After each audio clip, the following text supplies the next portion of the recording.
Thank you, David. TSN is the exclusive broadcaster of the CFL and proud home of the Grey Cup. Tonight, the fourth and final regular season clash between the Alberta rivals. And what a night for football. Another great October evening and a 10-degree temperature at kickoff. Wind should not be a big factor. There's Richie Hall, whose team snapped a 3-game losing streak last week in Toronto. Won the first game against Calgary, but have dropped the last two. John Hufnagel's team playing its final regular season home game. Sounds strange, but potentially, Glenn. Yeah. Final home game of the year, potentially. Well, two more games in the regular season on the road for Calgary. If they don't clinch a playoff spot, which they can clinch first place if they sweep all three. That's a big if. The West is quite a battle. This is quarter 4 of the Battle of Alberta in 2009. The two meetings in Edmonton went right down to the dying seconds. Here on Labor Day, it was a convincing Calgary victory, and it's Demetrius Summers with the opening kickoff, bouncing off first contact, but Jason Nugent will pull him down after a short return. And Henry Burris, who rebounded last week, leads the Calgary offense onto the field. 10-6 against the Edmonton Eskimos. Joffrey Reynolds in conversations as an outstanding player candidate coming out of the West. There's the receiving corps. Jermaine Copeland plays big against the Edmonton Eskimos, their Alberta rivals, in the offensive line with Jesse Newman back at guard. Start at the 29, and Burris falls as he delivers the football. It's a completion to Jermaine Copeland. And a 9-yard pickup, a little footing issue for Burris on that delivery. Let's take a look at this Edmonton Eskimo defense. Gone through all kinds of changes. Justin Brown, a late addition to the defensive line. Eric Taylor is sick and out, was supposed to start. There's the linebacking corps. Maurice Lloyd said last week was his best game as an Eskimo. And a secondary with all kinds of changes. Randy Drew at halfback, Anthony Marlborough on the other side. 2nd and 1, Burris will push ahead behind center Rob Lazio. Fitting that Jermaine Copeland would have the first catch of the game. 22 catches now on the season against the Edmonton Eskimos. Well, and 5 touchdowns versus the Edmonton Eskimos, and it creates a great matchup for this game. I mean, there are big play potential on offense for both of these teams. You know what Jermaine Copeland has done this year. Henry Burris, as you mentioned, Chris, snapped out of that slump he was in the 44 overtime tie with the Saskatchewan Roughriders last week. Generated 10 plays in that game of 20 yards or more, putting 44 points on the board in the overtime game. Over the middle, and a catch is made, and a good one by Robbie Bryant in tight coverage as he was working against Jason Goss. Henry Burris has said to me on more than one occasion over the last 3 weeks that he feels more and more comfortable every day out with Robbie Bryant, the new addition to the receiving corps after the trade with the Winnipeg Blue Bombers. He loves his breakaway speed. They haven't been able to take advantage of it yet, the Calgary Stampeders, because he hasn't had a catch over 20 yards yet, but just one, but Robbie Bryant is a guy that they want to go to more often.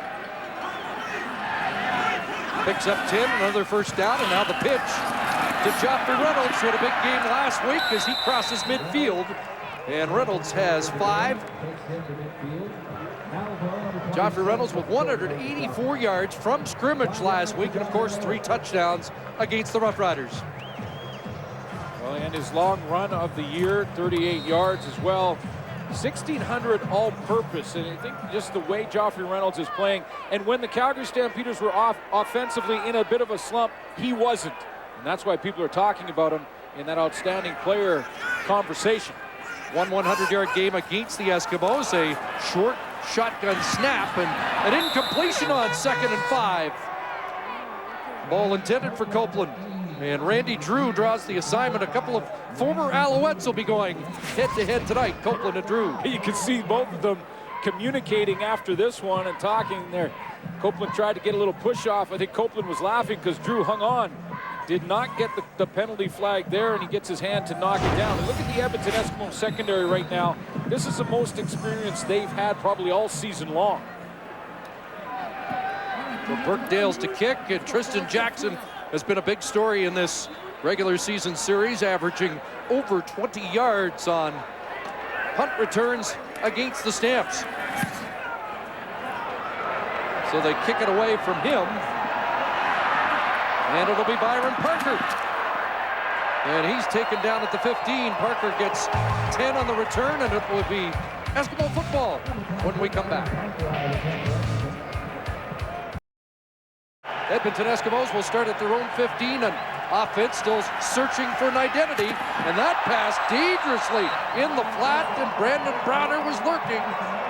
Just missed a quick 6. I believe the intended target there was Fred Stamps, and a guy that they want to get the ball to and has been hot of late. There's Brandon Browner sitting outside on the corner. Usually he's up in bump and run coverage, but this time he sort of baits this throw. He stays off it by about 12 yards. Ricky Ray thinks he has the underneath safe throw, and Brandon Browner jumps. Eskimos with just 311 yards of offense last week. And the handoff, and look who springs loose, R.T. Whitlock. And he has been ripping off big gains in recent weeks. Well, big game against Toronto, Chris. Certainly a game that broke the losing streak. 17 carries, 145 yards for R.T. Whitlock. An 8.5-yard rushing average. He gets a nice cutback there on Malik Jackson, the leading tackler for the Calgary Stampeders on defense. Good cut in the hole by R.T. Whitlock to get his team out of the hole. 35 yards 3 times the last 4 weeks. He's had rushes of over 50 yards. And again, Whitlock has the ball close to midfield. So R.T. Whitlock now closing in on 1,000 yards. He got to 978 with that 35-yard run. So he is under 20 yards away now from his first 1,000-yard season. Well, and he's had success against Calgary, albeit it was back in game 1 between these two teams where Whitlock had over 100 yards. He had 11-yard average in that one as well. So he has had success against the Calgary defense, although that defense has changed quite a bit since then. Expecting to see a lot of Calvin McCarty lines up in the backfield. He'll lead the blocking here on second down, and they run into Tay George, and George will stop Whitlock short of the first down. It's all about gap cancellation for the Calgary Stampeders. When you want to stop the run, you have to take all those gaps on the offensive line and plug them up. This time, Tay George did that. 13 tackles in his 5 games since his return. He hasn't really come with as much fanfare as Charleston Hughes has, but he has been consistent. Marcus Howell drops back after taking that huge hit last week from Guana Jones. Prefontaine, the left footer. Howell from his 11. And he's up to the 15-yard line after a 41-yard kick from Prefontaine.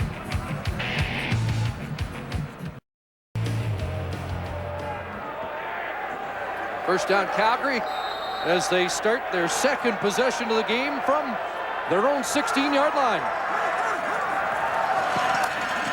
Joffrey Reynolds up to the 19. Reynolds has 3, the leading rusher in the CFL. Well, and when you look at the rushing leaders and what a race it has become in 2009, and they're the top running backs in the Canadian Football League. 1,223 for Joffrey Reynolds. He has 7 games over 100 yards rushing, and he told me yesterday he's become a better blocker this year, which is hard to imagine because he's one of the best over the last few years at that. 2nd and 7, Eskimos blitz, ball downfield, and Robbie Bryant had it knocked out of his hand. Jason Goss looked like he was beaten on the play, but recovered nicely.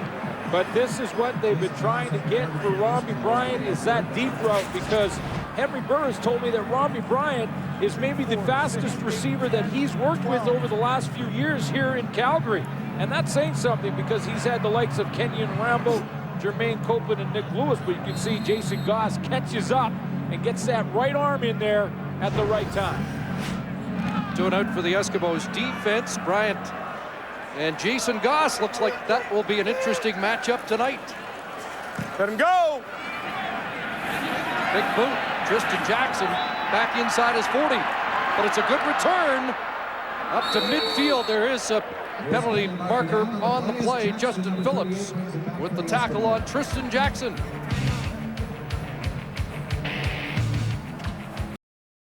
Score early in Calgary, where Jermaine Franklin is on the sidelines. Thanks, Chris. Fred Stamps and Jermaine Copeland are neck and neck for the league lead in receiving. And Copeland says he's not surprised at all to see Stamps where he is. He knew he was a good young receiver and believes he will be for quite some time. But Copeland's been keeping his eye on Stamps simply because Stamps has what Copeland desperately wants this year, which is the lead in league receiving. Now Stamps has been keeping an eye on Copeland as well. Says he doesn't like when Copeland makes those crazy catches, especially when it's against Edmonton. And he has done that on a number of occasions. There's a flanker screen to the returning Calvin McCarty back in the lineup for the Eskimos. That doesn't get far, but the Eskimos excited to get number 31 back in the lineup after missing 7 games with a hamstring problem. Well, he provides the difference. Like he comes in and is a different style. He's a pounder. He's a guy who can wear down a defense, and then Archie Whitlock can make you miss in a hurry. So they complement each other well. Just 2 for McCarty. The initial injury was a hamstring against Calgary back in August for Calvin McCarty, 2nd and 8, and it's a completion out at the 50-yard line, close to a first down. That's Jason Barnes, who gets a start tonight inside, and Kamal Peterson will move to an outside receiver position. Kevin Strasser, the offensive coordinator, trying to mix things up and take a look at different sets. You know, they win a game and snap a 3-game losing streak against Toronto, which isn't going to catapult the Edmonton Eskimos up the power rankings necessarily, especially when offensively they threw for just 170 yards. So they still are a work in progress, although they like the talent, they like Jason Barnes, and they're going to see if Kamal Peterson can maybe do some damage out at wide receiver.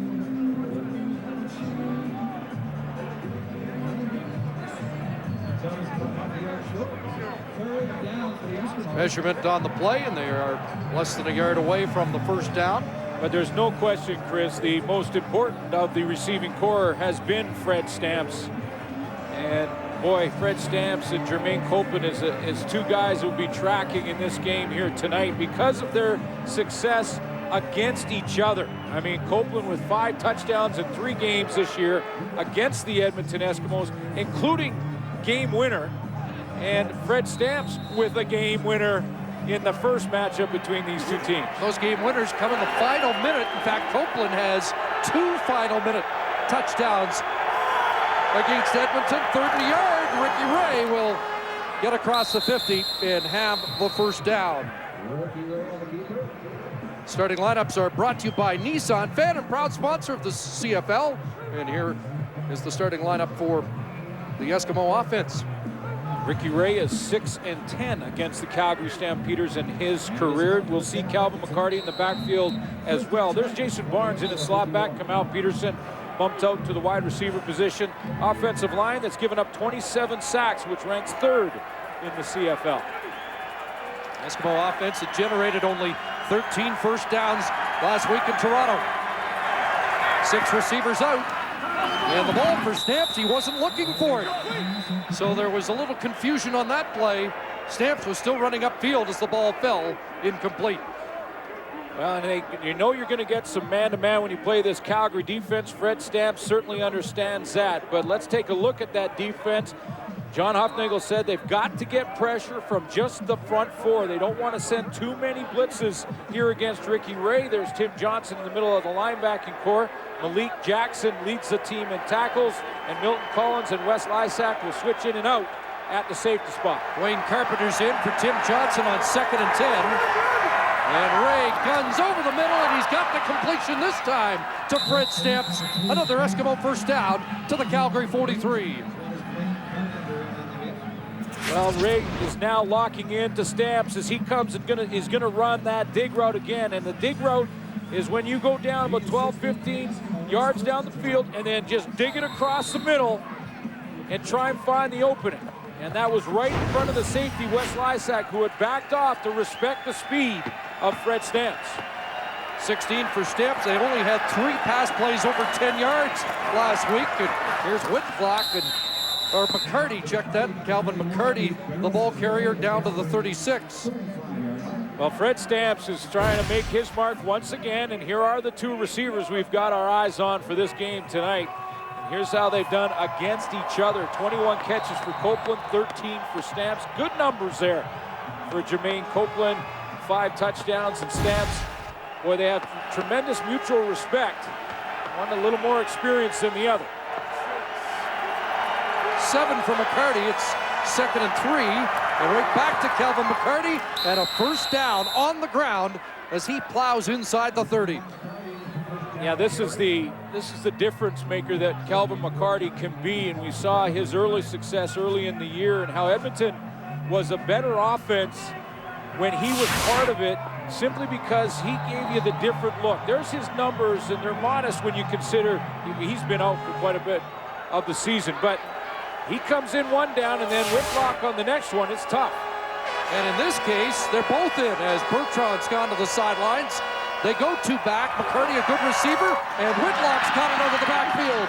Down to the 20-yard line, close to another Edmonton first down. Yeah, well, let's take a look, Chris, how you can use both backs in the backfield. Narkey Whitlock is one right there, and McCarty is over here. Now, McCarty's going to just run the screen like this, and then they got 2 out. So basically, they can use both backs as receivers. One comes across the formation, is a shovel pass option, and Narkey Whitlock, that little throw out into the flat. So that's a double threat for the Edmonton offense.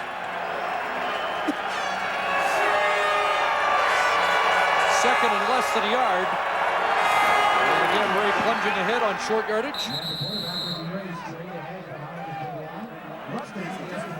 You know, with the Calgary Stampeders, they talked yesterday about the importance of making a run and how they feel like they have an opportunity here to go ahead and take command of the season, but they're going to have to start playing better on the defensive side of the ball. Gave up 44 points last week. I know that game went to overtime. John Huffnagel told me yesterday they had times to win the game on defense and didn't. So Chris Jones is dealing with different personnel, but he has to get this defense going. And in the last 2 games, they've surrendered 76 points and 965 yards. First down, Ray rolls. Lots of time. We'll just take off. Tim Johnson will push him out.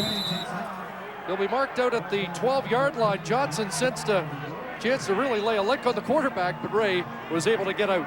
You know, sometimes your quarterback just isn't in a position physically to get the ball out. The receiver in this case was the primary target. Again, was Fred Stamps. Covered initially there, but watch how he works to get open. He looks around for that opening sliding, and he is open, but Ricky Ray was not in a position physically to be able to throw the ball when he opened up. He was for a second, now he opens up, now he's already made his decision and he's gone. So Ray runs for 7, 2nd and 3. 11th play of the drive. Fred Stamps has the catch, but won't have the first down. Dwight Anderson there, and Stamps bubbled back. Forward progress wouldn't have been enough either, and he lost yards trying to get to the first down. You know, sometimes a receiver gets confident and they start to think that they can make that big play on every play. If Stamps, when he catches this ball right here, turns, he gets the first down. But what he does is bubble back, tries to make a bigger play out of it, and when he does, he loses first down territory. You can't fault the receiver for that. You know he wants to make the big play, but if he takes that, lowers his shoulder, he probably gets it. You're right, where he actually caught the football, forward progress would have been enough. But instead, Prefontaine has to come on, an 18-yard boot.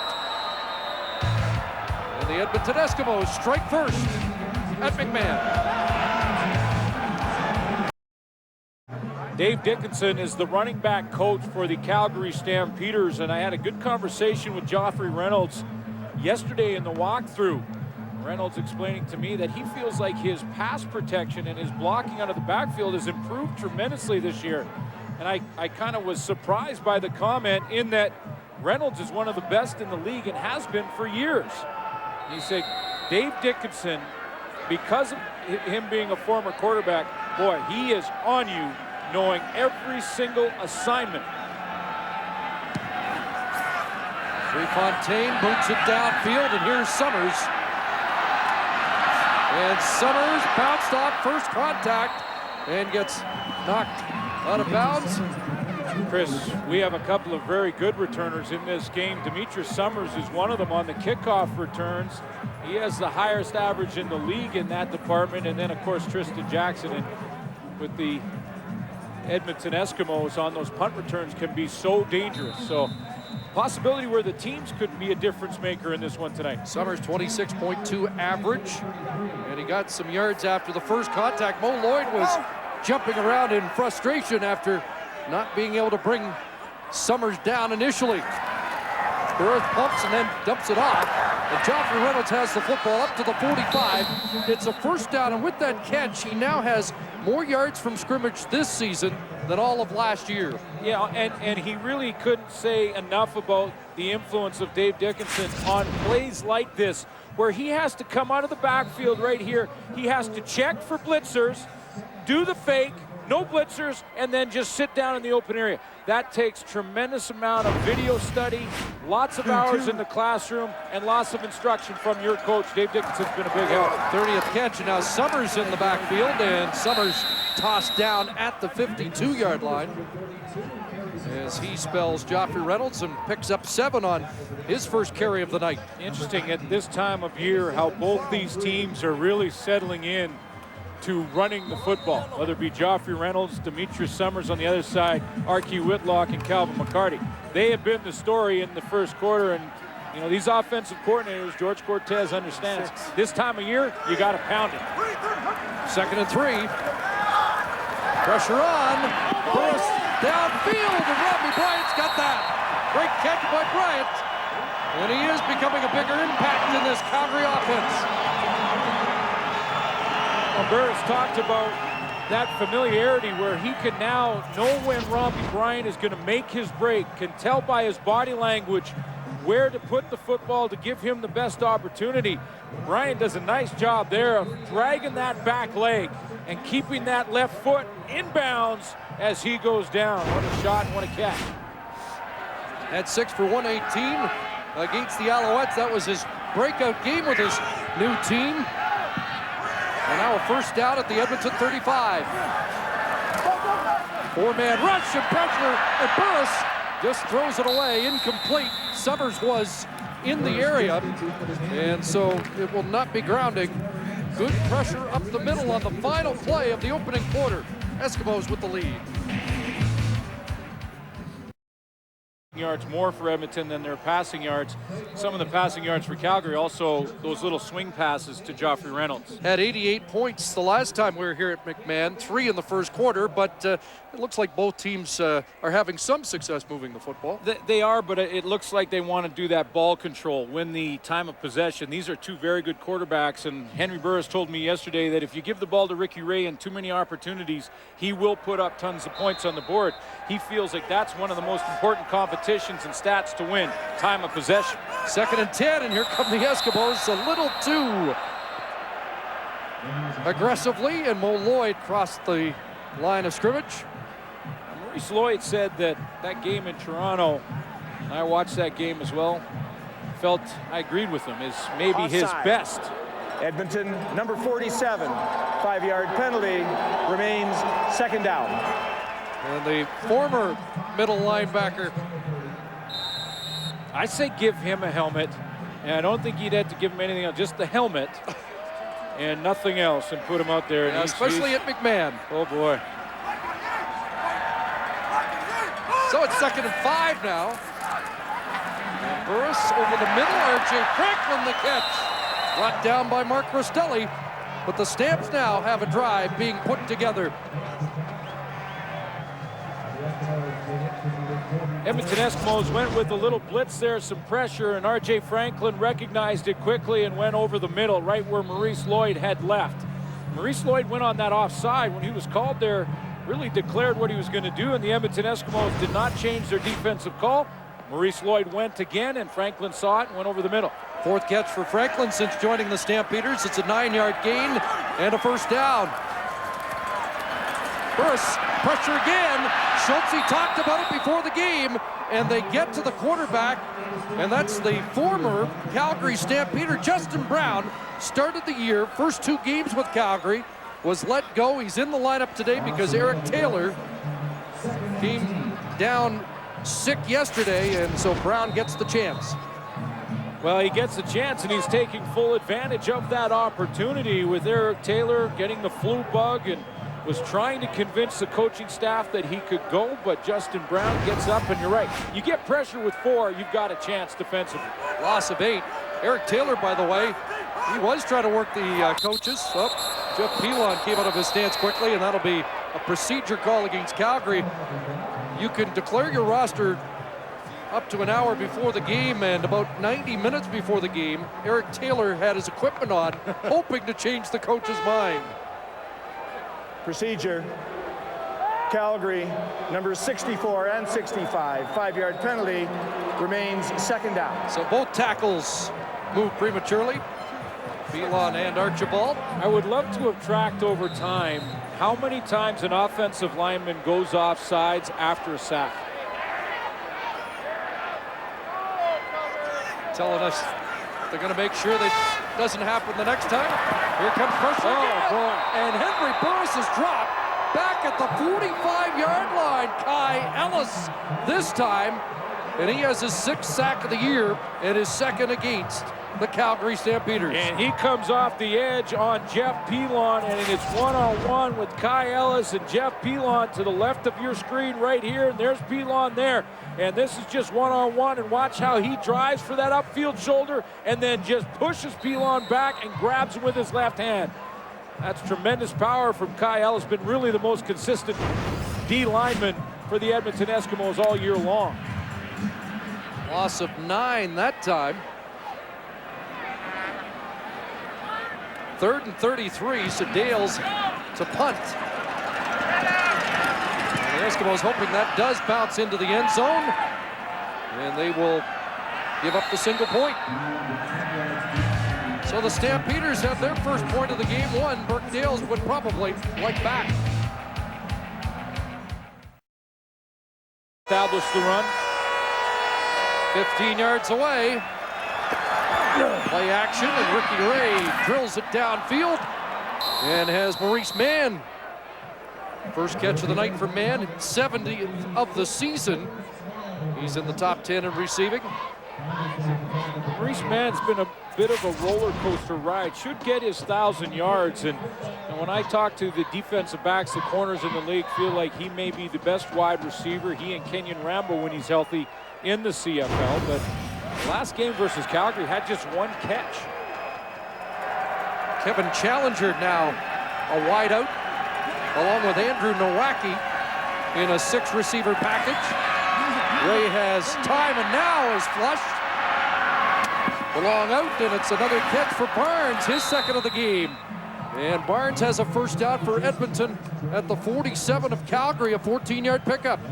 That's why the quarterbacks do so much film studies, because when they break out like this and things start to break down, Ricky Ray now has to hustle up into the pocket. He knows exactly where all his receivers should be by that time in the route progression, and he ends up going out there to Jason Barnes, knowing he's there without even going and looking at him over there. 1st and 10. And Kamau Peterson with the catch. And he is down at the 40-yard line. About 7 for Kamau Peterson. You'd have to say, based on what Kamau Peterson did last year, he had 101 catches last year and 1,315 yards. You'd have to say this is an off year for Kamau Peterson. He has not had a 100-yard season. Having said that, well, you know he has the confidence to just break out at any time. The Edmonton Eskimos need him big time down the stretch here.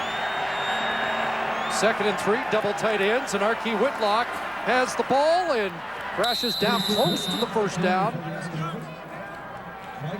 at the 37-yard line. You know, Chris, it's been talked about a few times now, but when Archie Whitlock started the season in Montreal and had the problems that he had and dropped the ball, I mean, really, for a guy who's about to hit the 1,000-yard mark here tonight, he's really had a remarkable season, bouncing back from that first game, which was a disaster for him. And really, he was plan C for this Edmonton Eskimo team. Jesse Lumsden was the first option. Then they wanted to go to Calvin McCarty, who's been off and on. Whitlock was plan C, and he's played well. And I don't think either one of us thought we'd see him again after that disastrous day in Montreal. 1st and 10. Ricky Ray for Fred Stamps. And Stamps has another catch with Keon Raymond on his back. The Eskimos are moving the football here in the first half, and they're inside the Calgary 20-yard line. I'm going to show you Ricky Ray's recognition on Tim Johnson right here. There's Tim Johnson, the linebacker, and I want to show you just the way he's going to drop into his drop. As he turns his shoulders and looks open, Ray can now go back into the hole just behind him, because Tim Johnson opens to the right, throw it behind his back shoulder, you got a chance. Different offense than we saw last week in Toronto. Barnes in motion. Big to Whitlock, and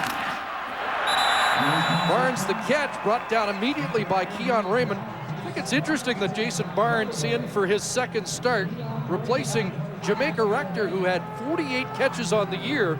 So you know they've seen something in Barnes that they want to exploit. Jamaica Rector was a little bit inconsistent, and it doesn't necessarily mean that he's done, but you look at the last couple of games, just 3 catches in each of those for Rector. So yeah, they want to take a look at Barnes. Hey, this is a what have you done for me lately business. 2nd and 7. 4 receivers wide side. They give it to Whitlock, not going anywhere. Malik Jackson waiting in the hole. In his 9th start at linebacker, and Malik Jackson now the leading tackler on the Calgary Stampeders. What a play by Jackson as he just reads this nicely. You can see Whitlock is away from the formation, but it doesn't matter because the gap for Malik Jackson is that gap between the center and the guard. He not only fills it, but he destroys it. So again, Prefontaine has to come on. Attempting a 25-yarder. And Prefontaine is good. 7 minutes into the second quarter. Richie Hall's team up 6-1. Been helping in the defensive game planning. Daly approached Hall after the Labor Day Classic. Hall says that says a lot about Jim Daly's character. And now, as you can see, they have 12 interceptions since then, and they've been working great as a tandem. Good return for Demetrius Summers, and Noel Prefontaine has to make the stop. Jim Daly's team couldn't buy an interception for the first couple of months of the season. Yeah, first 7 games they were searching for one, now have 14. They have 28 sacks, ranked 6th. You know, Richie Hall's style of defense is a patient style of defense. He wants his linebackers to be able to do both run, stop, and drop, but they're going to be the leaders. He's looking for Maurice Lloyd to do that, but he wants to get pressure with 4, involve the safety down low at times. Joffrey Reynolds to work, up to the 39. And what I mean by that is that the safety Scott Gordon in Richie Hall's defense, and Scott Gordon worked with Richie Hall in Saskatchewan. He likes to at times bring that safety down and put him down in the box and help with the run. Sometimes that safety and Scott Gordon can blitz. But Richie Hall, when you look at his history in Saskatchewan as a defensive coordinator, is a patient coordinator. He wants you to have to put together 10, 12, 15 plays. 2nd and 4, back to Reynolds. Mark Rostelli to toss him down. Looks like Reynolds is going to be about a yard short, depending on where they spot the football. Then when you look at the other changes this defense have gone through, Chris, you look at that secondary when you take 4 starters and put them in. And the one thing that jumps out at you when you look at the right column and the left column is the left column is full of CFL experience. Anthony Malbrough has 8 years in the Canadian Football League. Randy Drew, his time in Montreal. Of course, we know Byron Parker with his time with the Toronto Argonauts. So he has brought in experienced players. Now they have to gel together. Now they have to come together and play together because, like the offensive line, the secondary have to play like they're attached to a chain, everyone moving together. It's the two positions in the field that are crucial, that you're on the same page with the guy beside you. But there is CFL experience in that back end for Edmonton now. Hard to believe that 4 of the 5 members of that secondary are playing their first game as Eskimos against Calgary this season. 3rd and inches for Henry Burris. And he'll plow for the first down behind Rob Lazio and Dimitri Sumpas. And that big offensive line of the Stampeders. Yeah, there is an element for Henry Burris of uncertainty. He knows Byron Parker, for instance, who's going to be playing out in the corner for the Edmonton Eskimos. He knows what he did in Toronto. He doesn't know necessarily how he's going to fit into the Edmonton defensive scheme. But you know one thing, Byron Parker gets his hands on the football. He's a threat to score with it. 1st and 10, a cutback from Reynolds, but not much there. Maurice Lloyd was lurking. Of course, he had the interception against his former teammates last week against Toronto. Well, that's your old area of expertise. We know about Byron Parker, as you mentioned. We know about Randy Drew and Anthony Malbrough, but how long does it take for good defensive backs to come together as one secondary? It takes time, and the only advantage I would say with the Edmonton Eskimos is that those are experienced players, so it'll take less time than if you were putting 5 rookies back there. 4 for Reynolds, 2nd and 6. Burris across the middle, Robbie Bryant, and somehow he's still on his feet. Big play for Robbie Bryant, who looked like he was going to be taken down immediately by Kelly Malvo. You know, Kelly Malvo is coming off an injury and is going to be worked into the defensive game plan for the Eskimos. And it looked like to me Robbie Bryant took advantage of that right there, because when Kelly Malvo tried to tackle, he completely lunged and left his feet. And Robbie Bryant just absorbed that first hit, bounced to the outside, picked up extra yards, but Kelly Malvo's coming off injury and looked like he didn't have that same drive. He's a good tackler. As you watch that play develop, it looked like there might have been a train wreck, but yeah, instead Bryant just absorbed the hit, as you mentioned, and turns it into an 18-yard play. And Malvo doesn't make it to the sidelines. Shaken up. You know, Kelly Malvo at his time in Winnipeg and here with Edmonton, one of the best open field tacklers in the Canadian Football League, but he sells out here. In other words, he leaves his feet there trying to just blow up Robbie Bryant, does not wrap up his hands, and Bryant with great balance absorbs the hit and keeps going. So Bryant with 3 catches in this first half extends his Calgary drive to the Eskimo 41-yard line.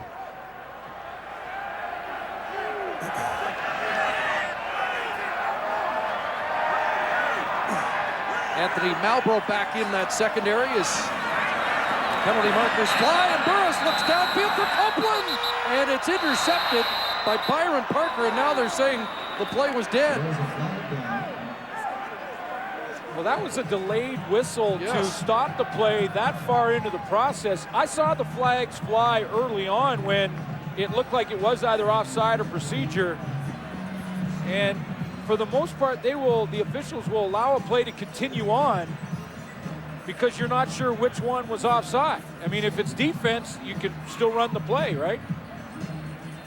And you take a look at the flag after the fact, but they did blow it dead. If it's offense, you can still get an interception. That's right. So hard to figure out. 3 different penalty flags on the field. Procedure, Calgary, 64. 5-yard penalty remains, first down. It was just a matter of a couple of seconds there, but usually when there's procedure, if there's contact made with a defender, then they'll blow it dead immediately. But if there's procedure, they can continue the play. So it's 1st and 15. And they throw the hitch to Bryant, another big game. And he's over one tackler down the sidelines and pushed out by Maurice Lloyd. Robbie Bryant's been the most dangerous stamp here. That's 40 yards. That's his biggest play of the year. Well, he's putting on some kind of show tonight. It's funny when you get the idea from the quarterback, and Henry Burris, I mentioned, told me that he's feeling a lot more comfortable with Robbie Bryant, and boy, is it ever showing. Bryant, good moves in the open field, but he did have blocking at the point of attack. Got a block from Rob Cote, and then hurdled Randy Drew. Out at the 6, first and goal. Fake to Joffrey Reynolds, and Rob Cote walks in. Rob Cote with touchdowns in back-to-back games after going 38 games without one. All set up by the play of Robbie Bryant, as Cote will start here, come out of the backfield, and basically a tight end in motion. And guess who gets the best seat in the house to watch Rob Cote score his second touchdown in the second game? It's Nick Lewis, who's still looking for his first.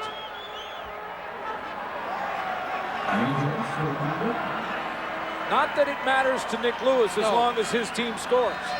Cote instrumental on the Bryant play with a big block, and he finishes it off with 7-play, 77-yard touchdown march.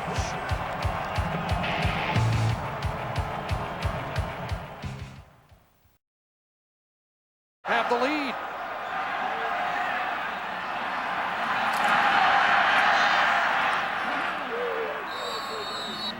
And a return for Byron Parker up to the 35. Let's take another look at first how the touchdown was set up. Yeah, you know, Rob Cote, good for him getting that touchdown, because on the play that sets up the touchdown, boy, he makes one of the key blocks on the outside on Jason Goss, because you need two on a hit screen.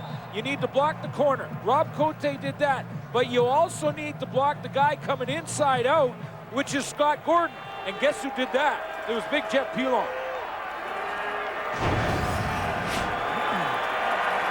So now Edmonton starts at their 35. 5 receivers out. Whitlock stays in, but Ricky Ray is drilled by the middle linebacker, Tim Johnson. First sack for Johnson on the year, and he made it memorable. Tim Johnson's coming up the middle, and Wes Lysak is coming from the safety position on the outside here. There's one guy that has to make a decision. Do I take the most dangerous, or do I step outside? That's R.K. Whitlock. Watch what he does now. He steps outside on the safety, leaving the open in the middle for Tim Johnson. Ray rocked, loss of 8. They try the hitch to Maurice Mann. And Mann is surrounded and brought down by Malik Jackson. Just 5 yards and 2 and out. And Edmonton will kick when we come back.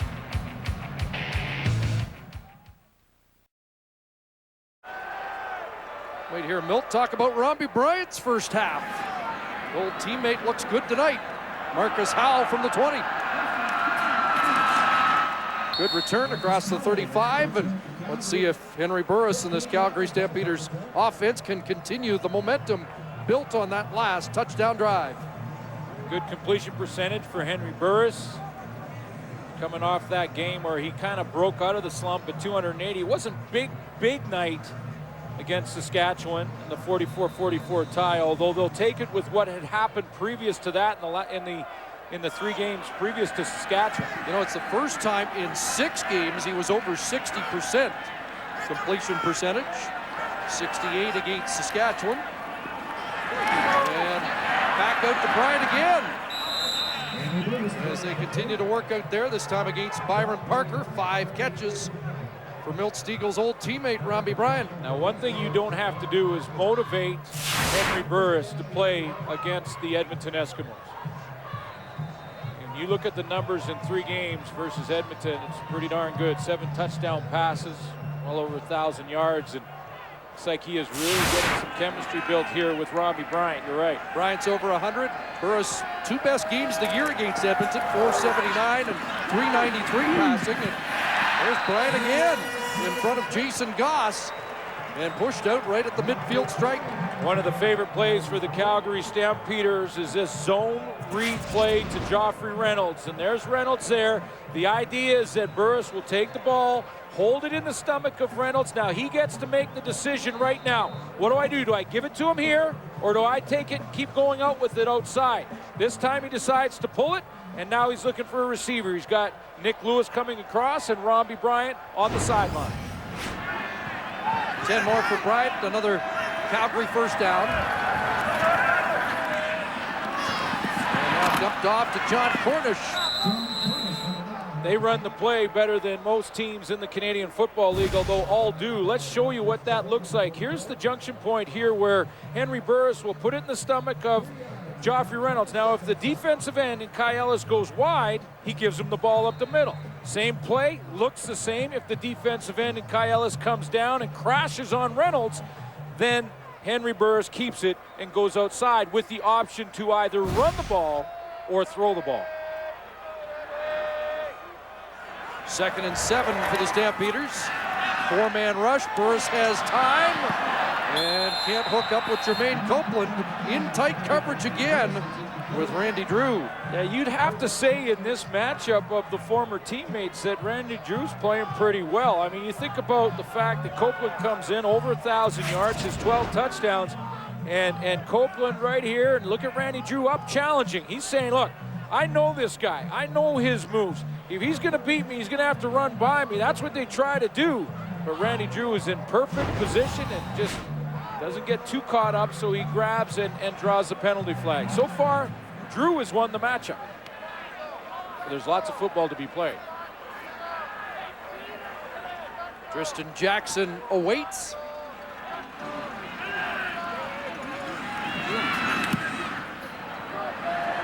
Dale sends it the other way. And is this going to bounce in? Just into the end zone. And a single point. That almost curled back to the pylon, and it would have been picture perfect. And you could see from Dale's reaction, he isn't really satisfied with the kick. It is a lot harder than it looks, and I've been critical of punters at times, and I know fans sometimes wonder, you know, why do they try and take off that big of a bite? You know, why not just try and get it out around the 10 and be safe? Because, you know, when that single this early in the game doesn't really affect what you want as the field position. But having said that, it's tougher than you think to put it perfect. And he missed it by that much. Yeah. So the single point makes it a 3-point Calgary lead. Ray over the middle, and Gamal Peterson unable to hang on. And suddenly the momentum clearly has gone to the backs of the home side. Well, a couple of blitz packages by the Calgary Stampeder defense has really put the Edmonton Eskimos on their heels now. They look tentative on that play, and that time Chris Jones did not send pressure. He just dropped everybody out of there, and yet they still look tentative. So now maybe Edmonton's guessing a little offensively. 71 seconds remaining, first half. 2nd and 10. Off the edge, pressure. Peterson the catch. And brought down at the 42. He spun off Shannon James, but was taken down short of the first down. And the punt team has to come out. Sorry, Chris, this time they sent pressure, and Chris Jones is going to send from the outside here. You don't see him on your screen right now, but he's going to come from the outside, and then you look at the pressure coming in the middle. They're all coming after Ricky Ray, so he wants to get rid of that ball. There's Shannon James off the edge. He doesn't really have much time. Now, he does go to the underneath guy, and Calgary makes a good tackle in the open field, and Gamal Peterson and Edmonton are going to have to kick it away.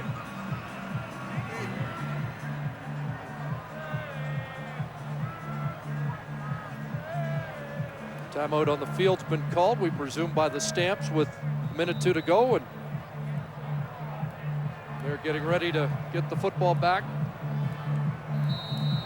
And back-to-back 2-and-outs for the Eskimo offense. They have one returner back, Marcus Howell, the rest up on the line of scrimmage.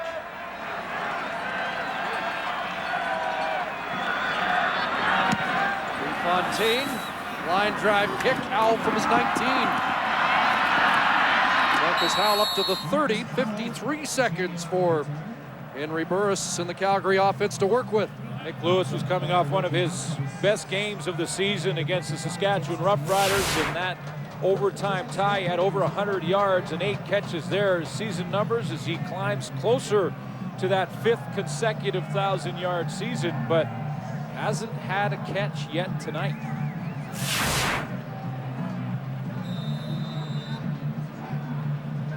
Sitting on a couple of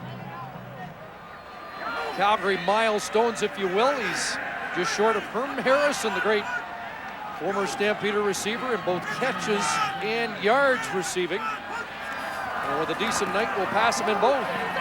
Burris looking downfield. Guess who? Drilled out of bounds, and they're ruling no incomplete, that he did not get a foot down. And looked like the catch was made out of bounds. And so, well, let's have another look. Was he pushed out? That foot definitely out. Yeah, Robbie Bryant looked like he may have come down out of bounds anyway. What a first half for Robbie Bryant. You know, that 40-yard catch is the first 40-yard plus play for the Calgary offense in 6 games. It set up the Cote touchdown. 2nd and 10, flag down. Burris under pressure. Bounced off the hit for Ty Ellis and extends the play. Downfield, another flag, and a catch is made by Jermaine Copeland. Well, let's find out. Wow, well, lots to sort out on this play with 32 seconds left. You know, 3-man pressure, first of all, from the Edmonton Eskimos. And the first flag looked like it was in that holding area. The second flag way down the field in the defensive back pass interference illegal contact area. Holding, Calgary number 64. Illegal contact on a receiver, Edmonton number 47. These penalties offset, remains 2nd down. So Mo Lloyd, Jeff Pilon, the culprits, and a 46-yard completion from Burris to Copeland is wiped off the books. We showed Jeff Pilon on that big block on the hit screen to Robbie Bryant, but other than that, he's had a bit of a rough first half, couple of procedure calls, and now the holding with just a 3-man rush from the Edmonton Eskimos on that last play. Send 5 this time, and they get to Burris, who gets it away. Well, that's back-to-back weeks where we see Henry Burris in the grass, but still get a completion. Greg Peach thought he had him wrapped up. You know, there's a lot of people over the last couple of weeks that have asked me about the in-the-grass rule and whether or not Henry Burris and quarterbacks like Burris, who if they get caught like this in the backfield, Peach looks like he has him, will the ref blow the whistle to call Burris down because he's in the grass? When that's not the case, they will allow the quarterback to fight through things like that, try and break free and throw the football. If the official, in his mind, the quarterback has surrendered, has quit on the play, then he can blow it dead. But they're going to let the quarterbacks try and fight out of that.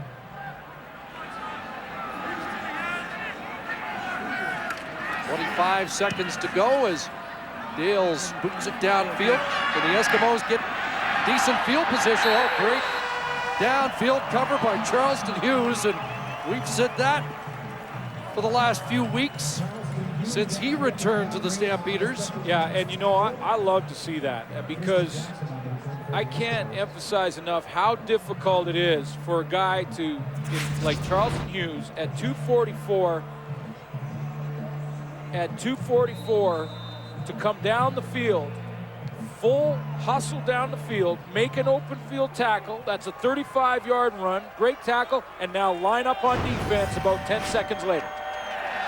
16 seconds left for Ricky Ray, who needs about 30 yards to get into field goal range. Kelvin McCarty trying to get outside. He'll stop the clock at the 44. And Charleston Hughes came off the edge there and put a little hit on Ricky Ray. I believe it was Hughes. That wasn't called by the official. They let that one go. But that is so difficult to cover those kicks, then play defense and watch him come around, and you be the judge. Is this a late hit by 39? Ball out, a little push. Budstein was right there and decided not to call it. 10 seconds left. The Eskimos need about 15 to give Prefontaine a chance. And Ray hit as he delivered, and that ball will fall incomplete. Closest man to it was Brandon Browner. And it will be third down. Now Edmonton will likely just have to get into the locker room. Browner thought he could get a stat there at the end of the game, or at the end of the half. Surprising that there have been a lack of those stats for Calgary. 4 interceptions in the last 9 games. And John Huffnagel says they need more in the takeaway department. Well, they got off to such a great start. They had, in July and August, 8 interceptions. September, that total dropped to 3, and in October, just 1 by Brandon Browner versus Hamilton. Eskimos stay on the field to kill the final 4 seconds. Ricky Ray is dropped back at the 37 with timeout in the opening half. And he didn't have to take one more hit because he took a few in that opening 30 minutes of football, the last from Charleston Hughes. It is the exclusive broadcaster of the CFL and proud home of the Grey Cup. The game to be played here at McMahon Stadium tonight at the half, 9-6 for the home team. Let's join Jermaine Franklin and Richie Hall. Coach Hall, you did an excellent job running the ball in the first quarter, got a little bit away from it in the second. Will we see more of the offense running the ball in the second half? We got to, but the key thing is we got to be able to capitalize and get majors when we get down at their own end. Offensively, I thought we came out really aggressive, physical in the first quarter, but we got to maintain that in the second half. And your defense didn't allow a lot of points either. How are they keeping the Stampeders offense off balance? I think they're doing a solid job. On their touchdown drive, we gave up a missed tackle. So what we got to do is just be fundamentally sound, eliminate the big play, and keep playing tough. Keep playing tough. It's going to come down to the last 5 minutes of the game. Thanks, Coach. All right, thank you. And Richie Hall's new to the Battle of Alberta, but he knows that it usually does come down to the final few minutes. The Edmonton Eskimos, in their 7 wins, 6 have been by 5 points or less, 4 by 3 points or less. They've been in some close games this year. Richie Hall's team gets the ball and the wind in the third quarter. Not sure the wind's a huge factor tonight. Tristan Jackson on the return, and he's eased out by Dwayne Carpenter. Let's compare the quarterback numbers in the opening 30 minutes. Well, Henry Burris, they had the edge in passing yardage. Both quarterbacks perfect as far as the mistakes go. No interceptions either way. Ricky Ray, I thought the offense for the Edmonton Eskimos had more success in that first quarter when they were involving the run game and getting Archie Whitlock up the field on first down. 58 yards rushing in the first quarter, -3 in the second. So back to the ground game, and Archie Whitlock, maybe 3. Yeah, and you're not always going to get the big games. I mean, Archie Whitlock in the 3 games against Calgary has a nice average, right around 7 yards. You take a look at all 3 together, and he only has 3 there. So you go, well, 3 yards, not very good. Maybe we should throw the ball. But that's not necessarily the purpose of that run on first down. It has to influence the defense. They have to be aware of the running back all the time. Mike Labinjo, the tackle on the Whitlock gain of 3, 2nd and 7.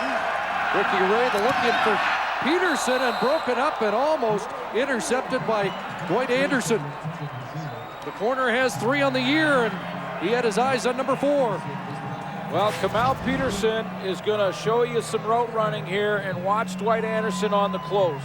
Now, the ball's in the air, and what I would say, if you were coaching some young receivers, what you say, what was the mistake made by Kamal Peterson on that play?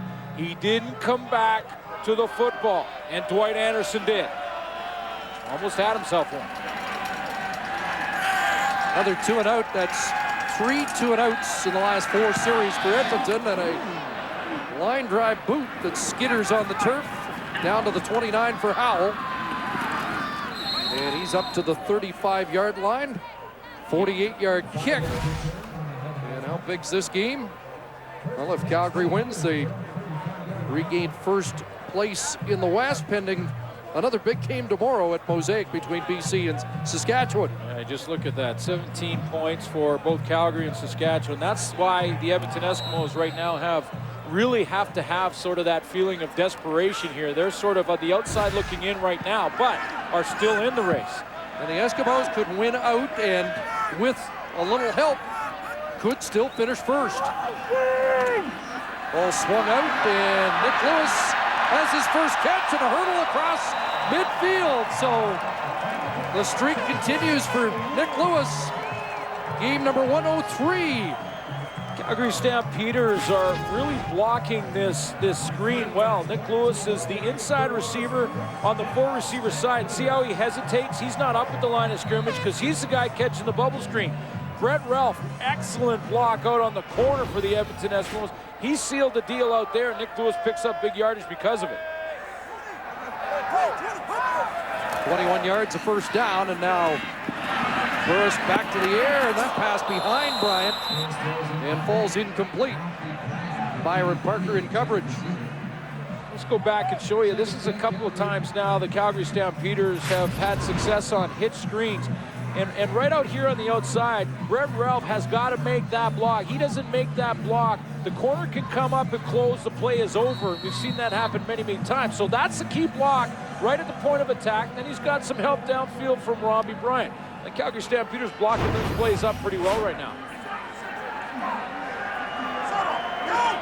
2nd and 10 from the Edmonton 54. 5 receivers out.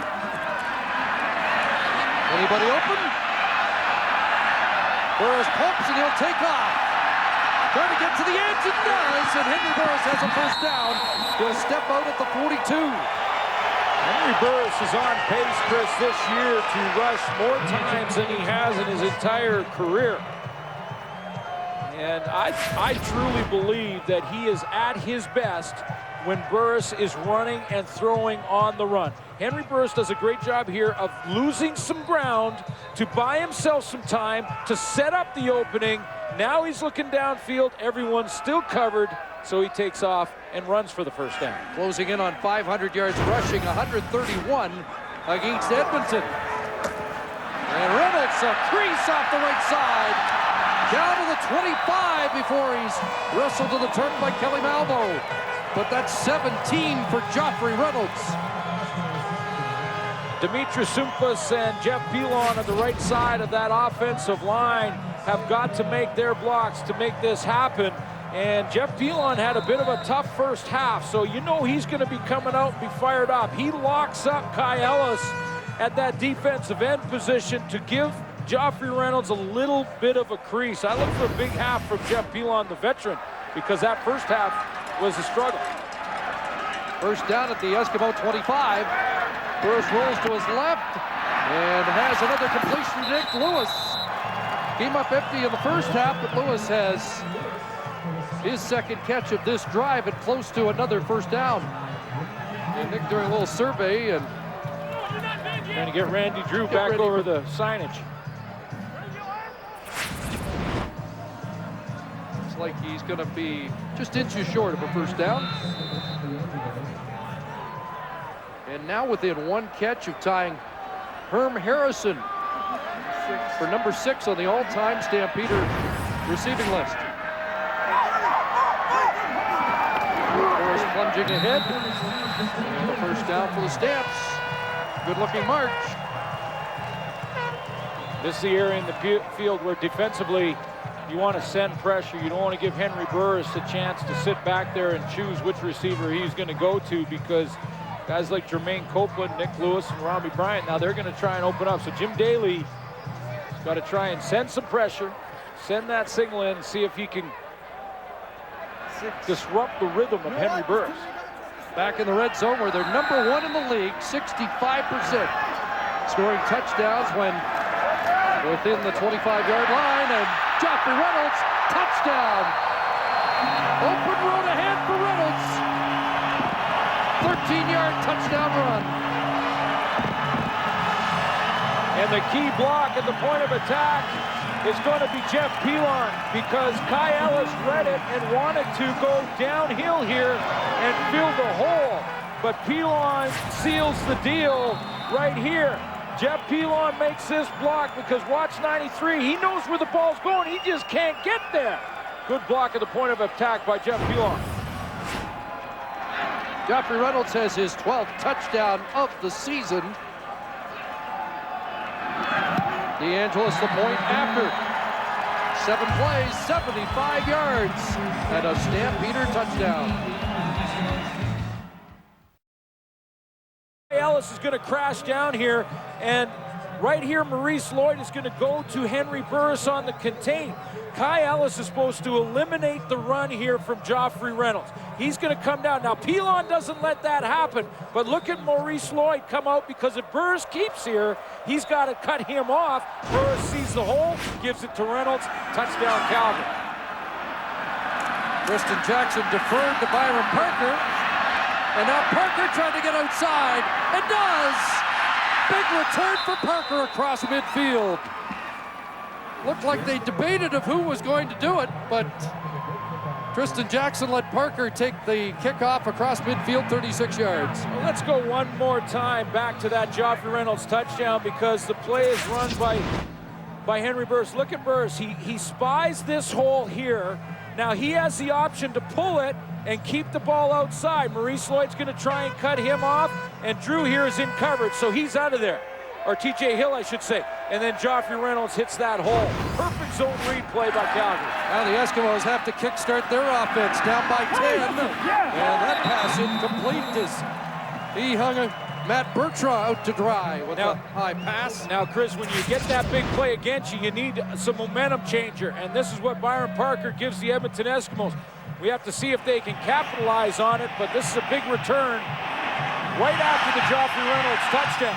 This is a desperate team, so they need to make it happen when they get that good field position. 36-yard return for Byron Parker. The Eskimos looking at 2nd and 10. At the Calgary 54. This offense moved in the first half or quarter, but hasn't been able to get anything going since, and it's another 2 and out. That's 4 in the last 5 possessions.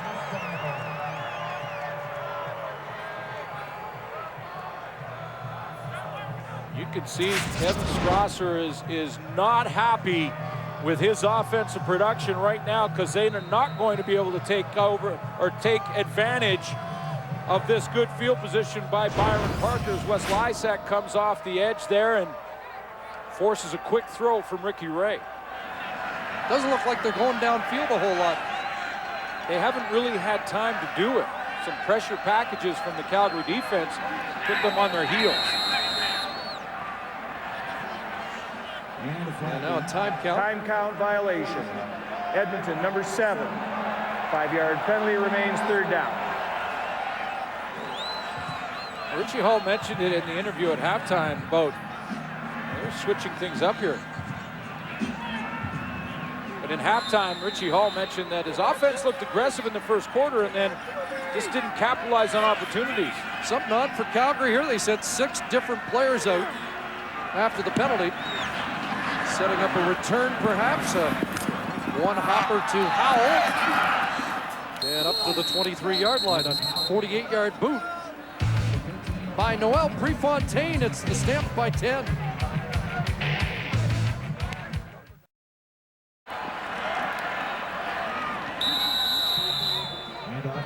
And this was a 5-day exercise. It was aimed at securing the area for the 2010 Olympic Winter Games. And that picture was taken earlier today, so it's on the website right away. Our director, Paul Hemming, does a great job of finding these images and getting the information set up for us. And we always, of course, salute our Canadian forces wherever they are around the world and all of their assignments they have.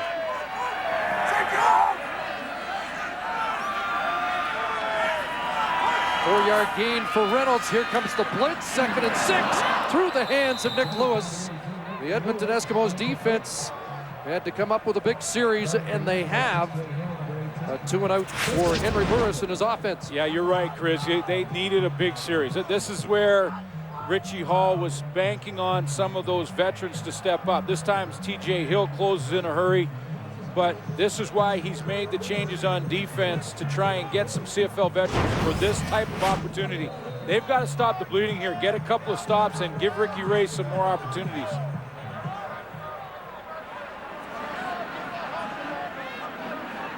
Tristan Jackson awaits. Eskimos did not take advantage of the good Parker kick return. Let's see if Tristan Jackson can give them something. Good downfield cover. 8 yards on the return of a 42-yard Birkdale's punt. Everyday rematch. 0. Key Whitlock off the left side, and Whitlock still going. Great move by Archie Whitlock. And that, I think, is going to get him to 1,000 yards. Should get him to 1,000 yards. The first Edmonton Eskimo running back to get 1,000 in a couple of years now. Archie Whitlock, who, as I mentioned off the top, was really the third option for the Edmonton Eskimos on offense this year after Jesse Lumsden was injured so early, and then Calvin McCarty went down. Last Eskimo to hit the 1,000-yard mark was Troy Davis in 2006. 23 for Whitlock and a first down. Ricky Ray as Barnes, who is hit hard by Milton Collins, the safety, at the 30-yard line. But again, the importance of Whitlock in this offense, especially tonight, the way he started that first quarter.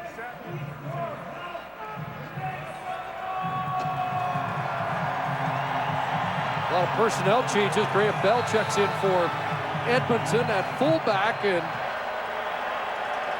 the run defense is in for the for the Stampeders. Calvin McCarty off the right side, and there's T. George, but McCarty should be close to the first down.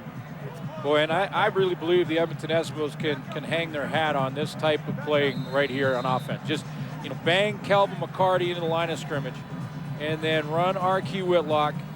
And yes, in second and long, you're going to have to put the ball in the air. That's the Canadian Football League, but especially on first down. I mean, Kevin Strasser had success in the first quarter. He told me in the 8 quarters over the last 2 games, he felt like the team has played pretty well offensively in 5 of them. He said that's not good enough, but it's getting closer.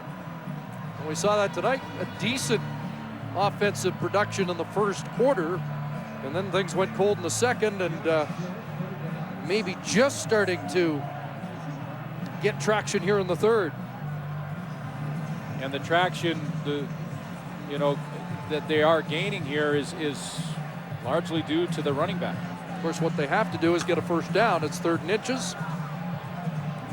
But if they can get, as they did in the first quarter, you get Whitlock's success or McCarty's success, and then you can go to Stamps. But Fred Stamps has been quiet since the first quarter. Yeah, that's when play action kicks in, absolutely.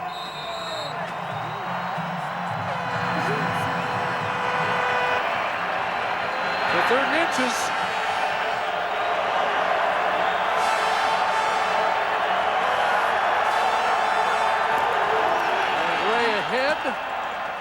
Not much of a surge, but didn't need much.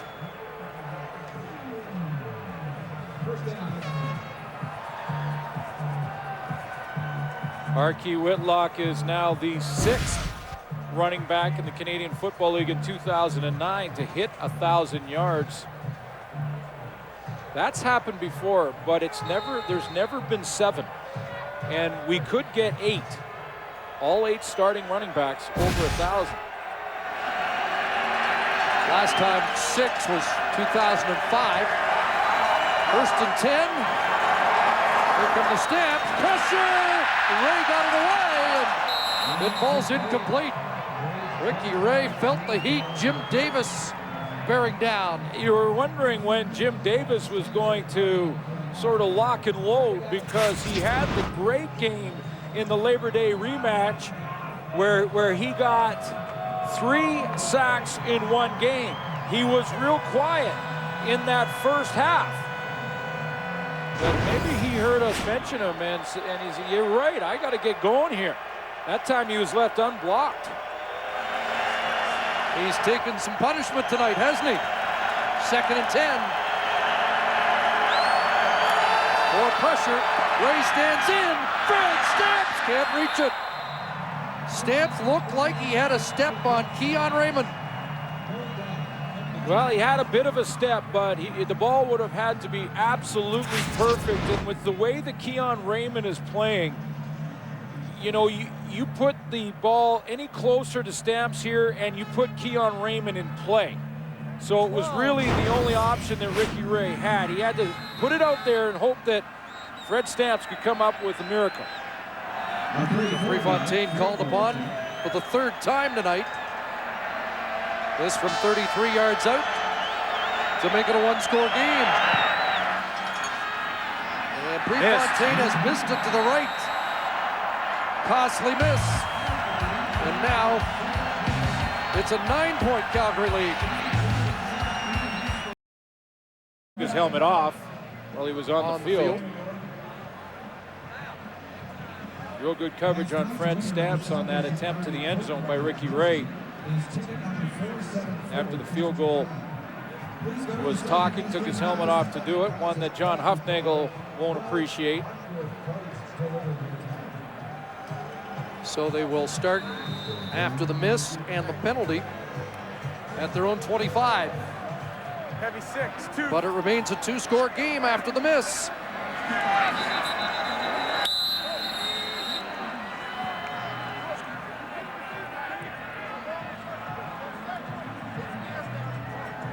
And another meeting of the officials.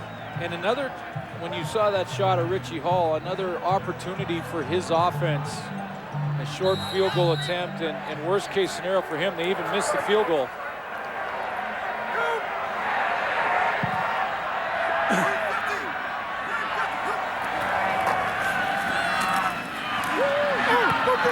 Pass out there to Nick Lewis. And Lewis up to the 30-yard line. Let's check back in with Jermaine Franklin. Thanks, Chris. With just a few weeks left in the season, there's still a lot of what-ifs and complicated scenarios, especially in the West when it comes to making the playoffs. The Stamps even have a very, very slim chance of not making it. But Coach John Hufnagel simplified things for his team. He said, look, you can either win out and host the West Final, or you can lose and have to win in someone else's house to defend your title right back at home. The choice is theirs. A lot of permutations. And on 2nd down, it's Burris going forward for a 1st down. Yeah, I thought that was interesting in that John Hufnagel actually went back to notes that he had made on how he addressed the team this time last year. And he felt it was a very similar scenario. The only difference, I would say, that this year, unlike last year, the Calgary Stampeders, as Jermaine mentioned, could finish out of the playoffs. It is unlikely. Unlikely, but possible for all 4 teams in the West Division. And the Eskimos still not guaranteed a playoff spot either. 1st and 10, and there's Lewis again. Another catch, and spins off what should have been a tackle. And he tells Scott Gordon, now you see me, now you don't. Took a while to get Nick Lewis going here in the Calgary offense. I guess that's not really a surprise in that Nick Lewis was fighting the flu bug this week, did not really practice a bunch, but he's played well in this 3rd quarter, and late in the 1st half had a couple of plays. So it's like he's fighting off that flu bug and starting to pick up his game. Catch 440, which has just tied him with Herm Harrison on the all-time Stampeder catch list. And Joffrey Reynolds off the left side to the 53-yard line. And Reynolds has 4. Chris, we talk about the zone read play, and we drew it up for you here tonight. Joffrey Reynolds, the key to that play, obviously, because you have to have a great running back to have that threat always for the quarterback. But the other key to the success of it for Calgary is the ability of Henry Burris to run, because you have to keep wide defensively to keep him in.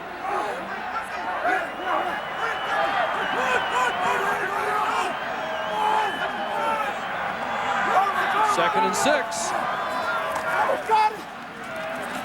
Burris dumps it off, and Joffrey Reynolds has the first down. He'll get pushed out by Mo Lloyd, but he'll be marked out at the Edmonton 49. Henry Burris right now is using the cadence to his advantage. He's having he's getting into his call. He's getting into his down set hot. The receivers, look at him bark out the signals. He checks the defense, then the receivers come back and regroup, and then he calls. The reason he's doing that is to look and see what Edmonton is going to do defensively. They have to declare.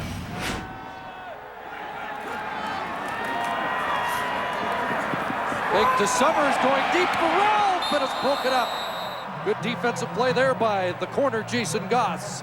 There's a couple of ways a quarterback can use cadence to his advantage. One is he can come up and go quick sound or first sound, and that's the first sound he makes. He walks up over the center, Rob Lazio, and Burris would just, hey, and the way they go. And that can catch the defense off guard. They're not quite set. They're not quite ready. You can also stagger your cadence. Get up over the center, stagger the cadence, and maybe draw the defense offside. And Henry Burris is taking it another step. Now looking at second and 10 here in the final minute of the third quarter. Eskimos bring pressure underneath Franklin, and he gets away initially and then runs into the posse. And it's just a 4-yard gain and a third down for Burris and the Stamps. 4-yard gain, and for R.J. Franklin some ice bags after the game, because that's what you call a gang tackle. So the drive stalls. You have to admire Chris, the courage. And you know he's trying to get what he can, but the more you make moves in the open field, the more attention you draw. John Hufnagel opting to send Burke Dales out instead of trying a 52-yarder into a slight breeze. They'll play field position here on what should be the final play of the third quarter, and not a great kick out at the 16-yard line, but maybe better than biting off too much. So we're through 45 minutes. Stamps with a 9-point advantage.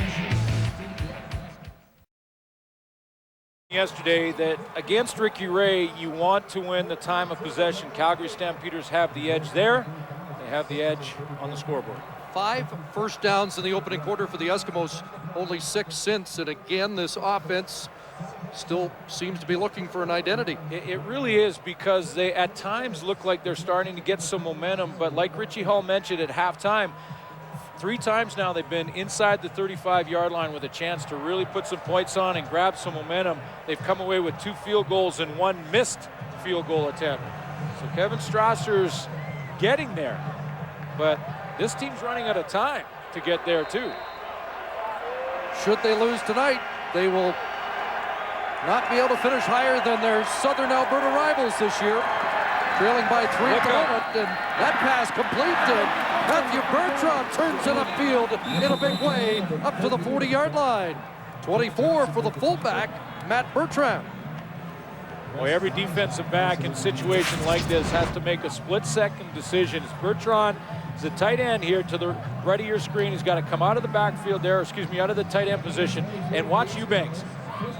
John Eubanks came up there, made that split-second decision that he was going to try and jump this football, and then had the poor angle and came underneath it because of it. That one looked like it was up for grabs, but it turns out to be a 23-yard gain. Whitlock over the 40, short yardage there. Shannon James in on the tackle. Chris, you mentioned to me in a commercial, I think it's a good point to make, is that Ricky Ray has not been able to push the ball deep down the field. I like that R.Q. Whitlock is still involved in the offense, but he's Fred Stamps, Maurice Mann we haven't talked about in about 2 quarters since early in the first. And to get them involved and to try and go take some shots down the field and challenge these defenders, they may have to. It may become desperation time here in a hurry for Edmonton. 2nd and 7, Edmonton. And Ray underneath again, and that will be short. Barnes the catch at the 45, and he'll be 4 yards short of a first down. No pressure coming from just the four-man rush from the Calgary Stampeders, and it looks like Ricky Ray basically dumping it off quickly. He had on the backside of that play an open Maurice man, but because he rolled away with it from it, never saw him.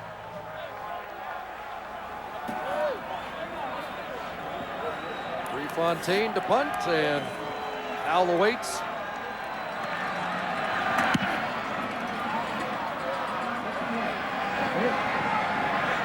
Ball falls short and then just bounces out of bounds around the 25-yard line.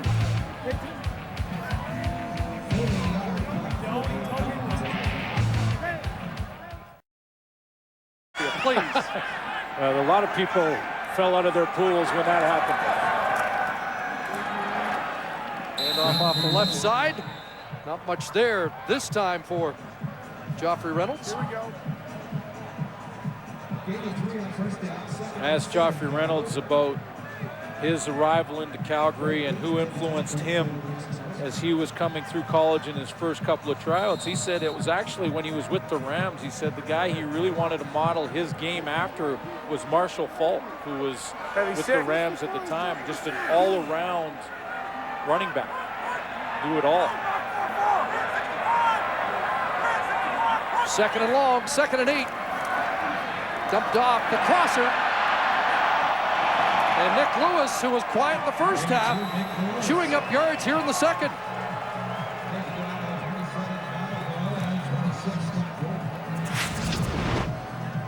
He's going to be over to the left of your screen, and we're going to run the crosser right across the middle. And Henry Burris sees pressure coming. He's got that right through his eyesight, his line of vision over the middle. He was just easy little drop pass over the top to Nick Lewis. 16 more for Lewis. Up at the 44. Burris is going to go back to the air, a pump, and looking deep downfield. Robbie Bryant's got it. What a play by Bryant over Byron Parker, and what a night for Robbie Bryant. A little double move for Robbie Bryant on the outside as he wants to try and run. Going to show that out route, which he's shown many times to Byron Parker in this game. I think Parker at the end of the play wanted to look for the interception in the big play, and that maybe cost him this catch. But a good catch by Robbie Bryant down the rail. You see how Byron Parker looks at it. He's thinking interception and just loses his connection there with Robbie Bryant for a split second and catches that one over his right shoulder. 47 more.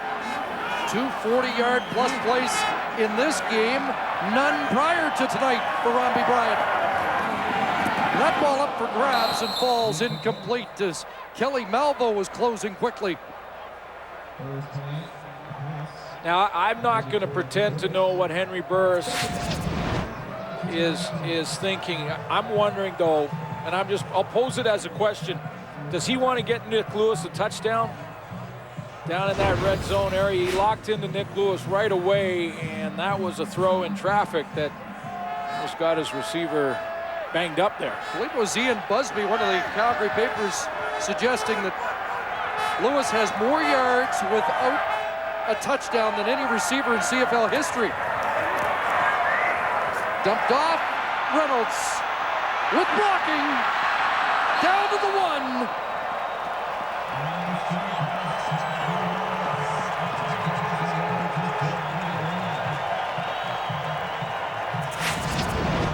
Straight out of the backfield, Joffrey Reynolds just going to find his way through the line of scrimmage and then come out the other side for the screen pass.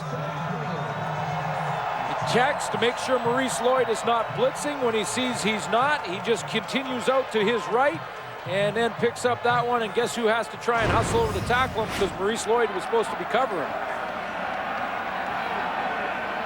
108 from scrimmage tonight. 1st and goal from the 1. Burris plunging. Touchdown. Or is it? No signal yet. Now there's a signal.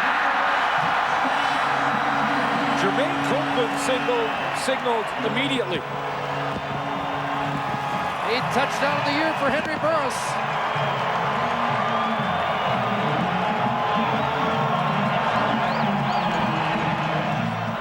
Robbie Bryant gets the assist on a second touchdown.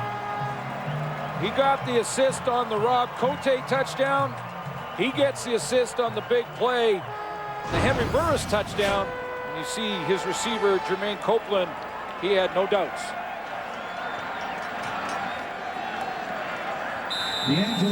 So another drive ends without Nick Lewis in the end zone, but Henry Burris gets there, and that potentially the dagger tonight.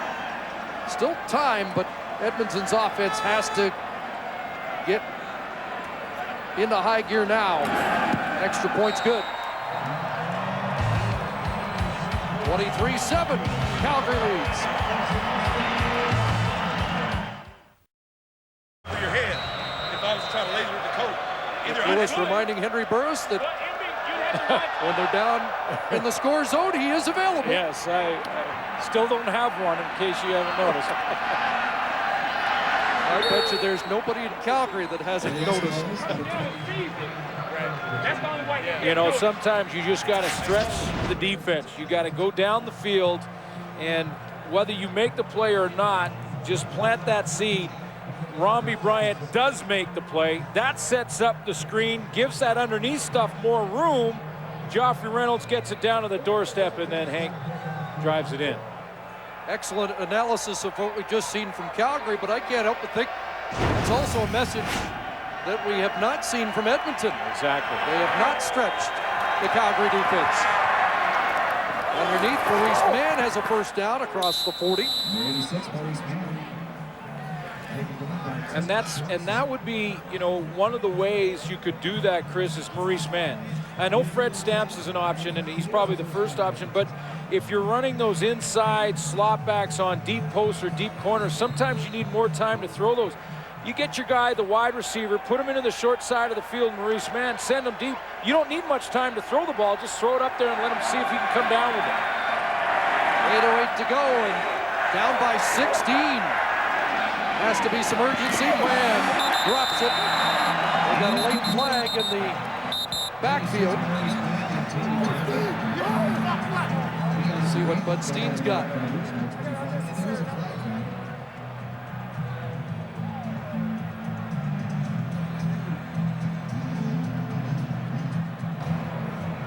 Major foul, unnecessary roughness. Calgary, number 91, 15-yard penalty, automatic first down. Tay George gives the Eskimos a first down and 15 yards of real estate to midfield. Notice if it was a late hit on Ricky Ray. Looked like he hit one of the offensive linemen for the Edmonton Eskimos real late. So George makes a trip to the sidelines. And Kashama comes in at defensive end. Ray over the middle. Catch is made, and the ball popped loose. And into the hands of Dwayne Carpenter. Maurice Mann fumbles, and now a lateral to extend the play, and Shannon James ends up with the football. I have a feeling John Huffnagel is going to talk to Dwayne Carpenter and say, hey, good play, way to be around the football, way to get that fumble recovery. Once you have it, though, let's not be too loosey-goosey with it out there in the open field. Here comes the fumble. First of all, was it out? I think it was. Looks like Charleston Hughes created the fumble. Ball's loose there, no knee down, so that is a fumble. And then it's Carpenter who scoops it up and then tries to pitch to Shannon James. It works, but you got to be careful with those. You don't give it right back to the opposition. So the first turnover of the night puts the ball back in the hands of the Calgary offense at their own 52. Reynolds with a cutback and across midfield. Mark Rastelli and Greg Beach on the tackle. Mentioned the Edmonton Eskimos had to really have the sense of urgency. Calgary could have lost this football game and still been in the fight for home field. Maybe not first place, depending on how things turned out, but certainly home field. Edmonton is in a very different situation. They lose this game. Now they're even looking at the crossover possibility, and that may disappear depending on what Winnipeg does. I mean, it becomes a little more desperate for them. 7 wins. The Bombers can get to 7 tomorrow. Got a tough task, but there's a ball in the flat. Caught. Robbie Bryant again. What a night for Robbie Bryant, and he's down inside the 10-yard line. 45, that's his third 40-plus play of the night. He's over 200 yards, 210 to be exact. You know, Chris, it was a great run by Robbie Bryant, but I just want to emphasize that look where Henry Burris is standing. He's 2 yards inside the left hash mark, and he throws that dart to the sideline. And, you know, there are not many quarterbacks in the game that can make that throw.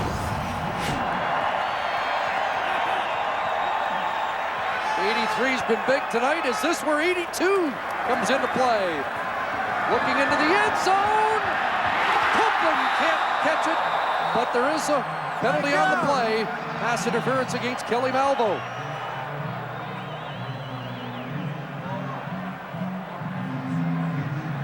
We had a good conversation with Jermaine Copeland yesterday about his games against Edmonton. He said it's a battle of Alberta. I don't have to get fired up for that. That's automatic.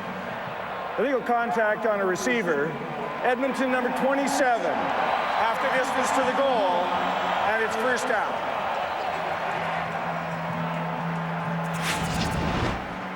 Take a look at that's Copeland there, and you can see the Kelly Malvo right up, bump and run, grab the shoulder pad, grab the jersey a little bit, and a little more contact there. Copeland almost comes up with it anyway. Would have been his 6th touchdown catch against Edmonton this year. So it's first and goal now from the 4. Reynolds will stunner step and into the end zone.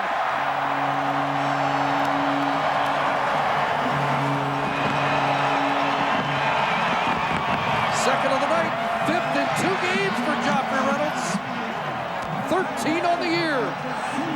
Well, a lot still needs to be sorted out, but maybe, just maybe, this isn't the last home game.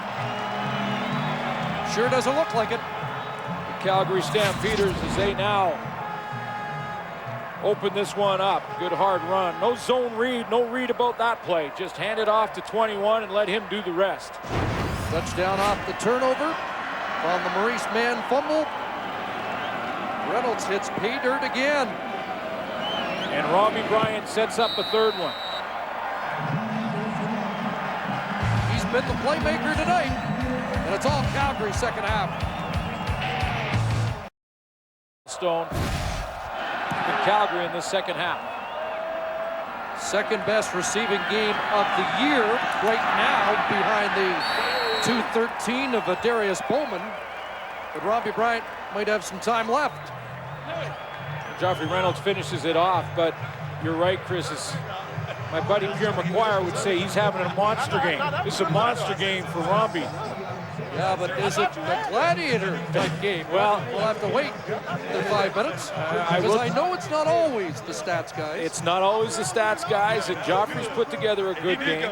And some of the big boys up front for Calgary have played well also. So there's a few in the running still. Ricky Ray, crosser to Stamps, trying to turn it up, and he gets drilled, and that will draw a flag at the 38-yard line. Might get an argument at the Stamps bench, but it will be 15 tacked on. Major foul, unnecessary roughness.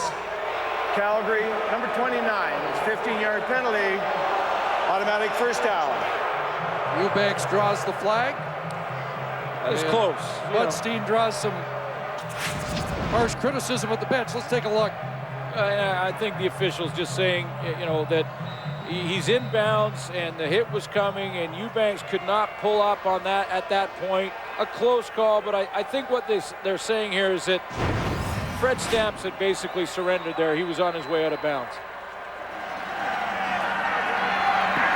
Ray Hennessy threw the football, and that one nearly picked up by Tim Johnson, but Ricky Ray has really had to face the heat from the front four of Calgary all night long. And Tim Johnson shows you that, you know, Tim Johnson was brought in because he's a run stopper. Because the Calgary Stampeders were having problems stopping the run before he arrived on the scene. There's the pressure, and Johnson hasn't done many ball drills. Tay George with the hit on Ricky Ray. 2nd and 10.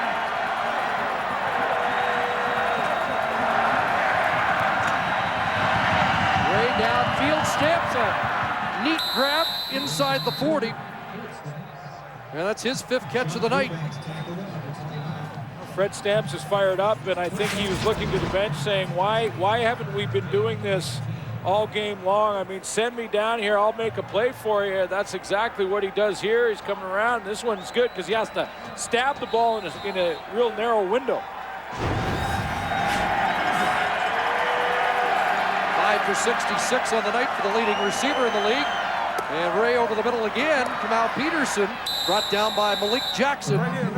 Close to another Edmonton first down with the clock running and approaching the 3-minute warning. We're waiting on a whistle. Calgary's won 3 of the 4 last 4 meetings against Edmonton, 8 of 11, and in charge tonight. 2nd and short, safety blitz. Maurice Mann, the catch, no, incomplete.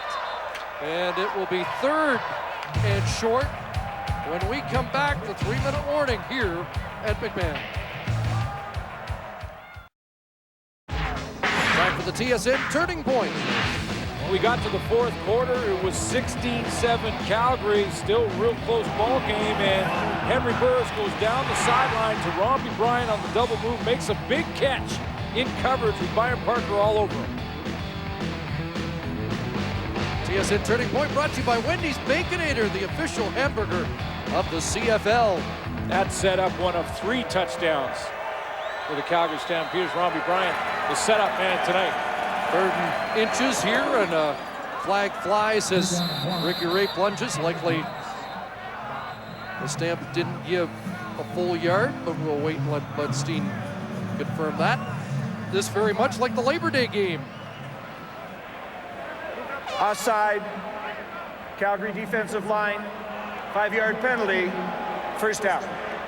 So they don't give the yard, and it's a 5-yard penalty. 32-8, Calgary won convincingly Labor Day. The 2 games in Edmonton were memorable, 38-35, 35-34, down to the wire affairs, but not the same kind of drama here at McMahon this year between these 2 teams. More pressure, and a look in for Kamau Peterson. Yeah, and you can sugarcoat it any way you want, but the bottom line is it really shows when you look at their 4 games this year that the Calgary Stampeders are a better football team right now than the Edmonton Eskimos, because when they go on the road, they keep it close, they win. They won on the road, but they also keep those games close. When they're at home, they're dominant.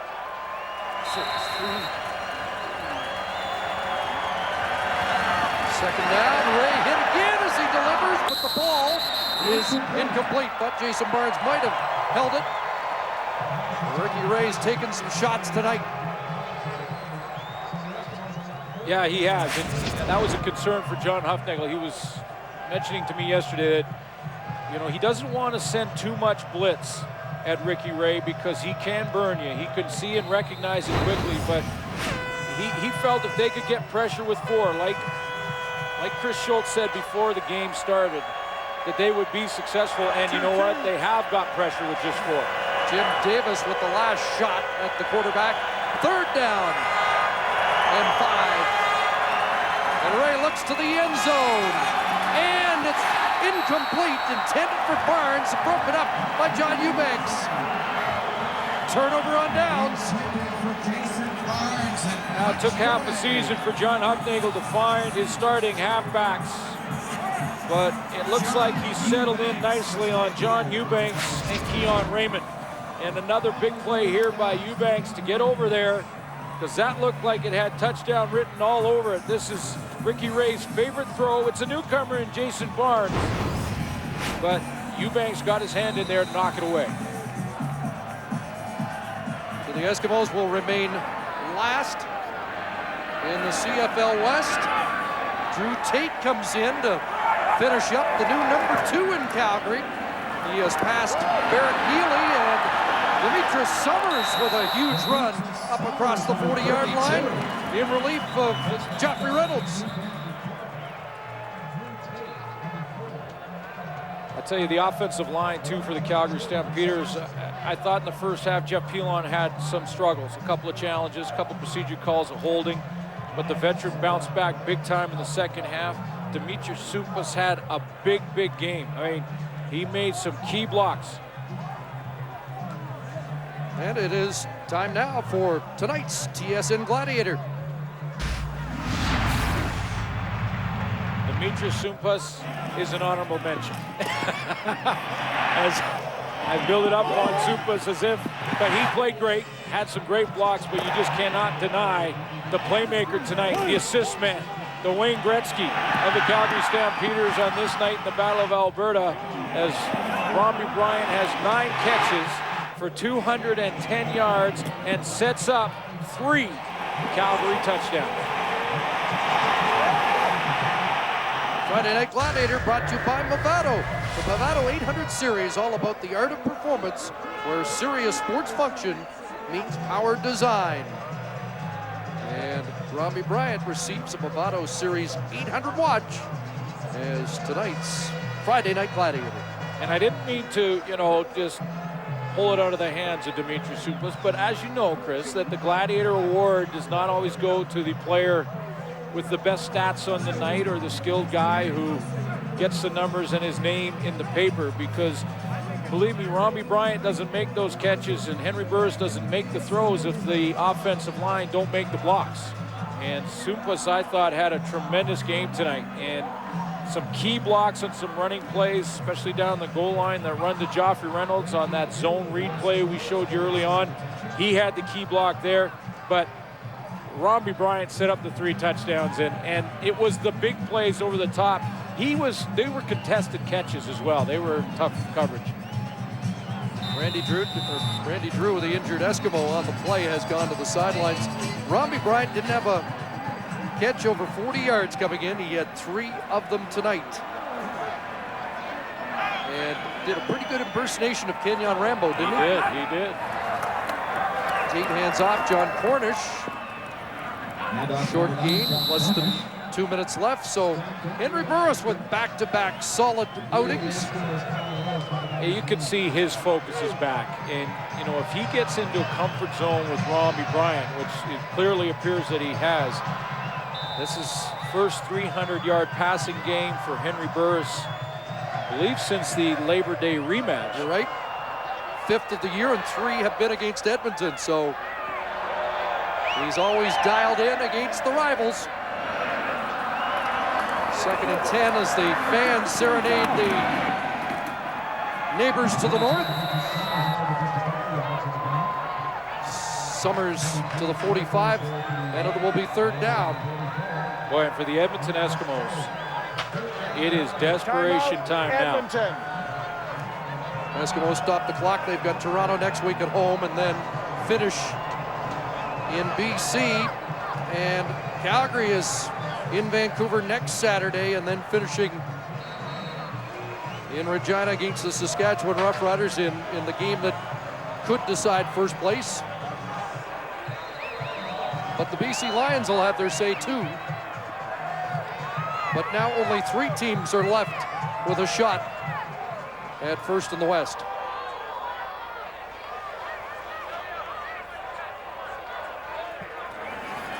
Dales just gets it away. Ooh.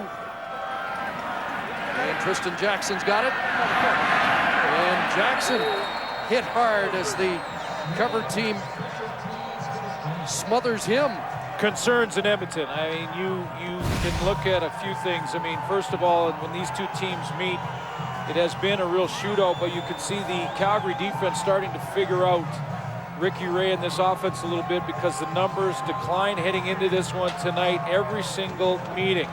They win in August, and Ray has a typical Ricky Ray evening with 3 touchdowns, 342 yards. But in the Labor Day back-to-back, those numbers dropped in each game. Now he's over 200, but has not thrown a touchdown pass in this game, and in fact, not really been close. Stamps taken down quickly. Not much there with Shannon James making the tackle. 5 of Ricky Ray's first 8 starts, he had 300-yard games.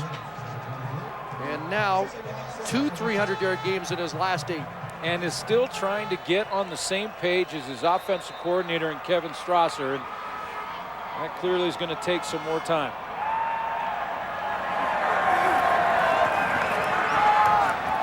Now Peterson, a first down grab up to the 38.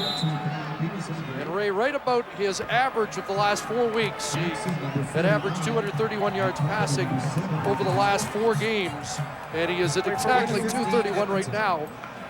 Time to enhance that number tonight, but not much. 60. Well, the clock running down to a minute left.